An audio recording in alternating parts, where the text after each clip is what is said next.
নমস্কার। আমি একটা ডিমের ভুজিয়া তড়কা করব। আমাদের পশ্চিমবঙ্গে ডাল তড়কা মানে ডিমের তড়কা মানে ডাল তড়কা বলে, যেটা ডিম দিয়ে করে।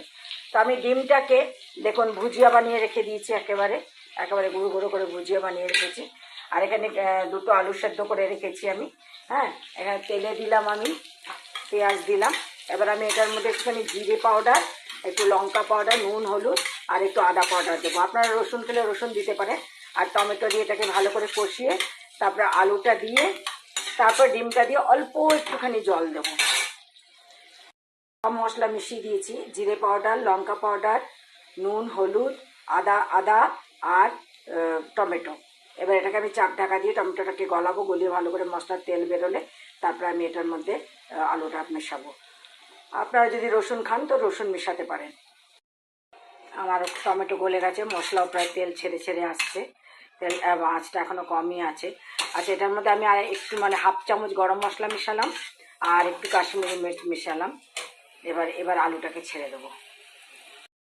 আলুটা মিশিয়ে দিয়ে মশলার সাথে মাখিয়ে নিয়েছি।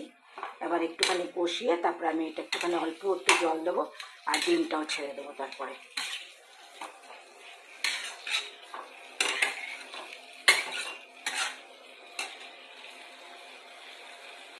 দেখুন আমি ডিমের ভুজিয়াটাকেও মিশিয়ে দিয়েছি আর মিশিয়েছি কাসুরি মেথি মিশিয়েছি। এই দেখুন কাসুরি মেথি মিশিয়েছি।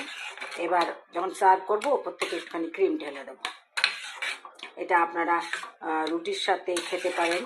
হালকা যদি আপনারা একটু মিষ্টি খেতে চান, হালকা স্লাইড একটুখানি মিষ্টি মিশিয়ে দিতে পারেন, বা একটুখানি টমেটো সস দিলেও খুব ভালো হয়।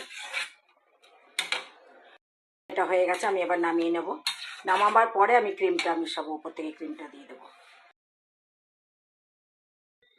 ডাল ছাড়া আলু দিয়ে ডিমের তড়কা আর রুটি, পরোটা, লুচি যে কোনো কিছু দিয়ে খেতে ভালো লাগবে। ভাত দিয়েও খেয়ে দেখতে পারেন, সেটাও ভালো লাগবে।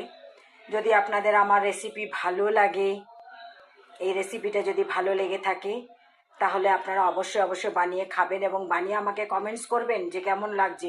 আমার যে এত রেসিপি দেখছেন, আপনারা তো আমাকে কমেন্টস করে জানাচ্ছেন না আপনাদের কেমন লাগছে। প্লিজ কমেন্টস করে জানান আর সাবস্ক্রাইব করুন, শেয়ার করুন আমার চ্যানেলটাকে। তাহলে আসি, নমস্কার।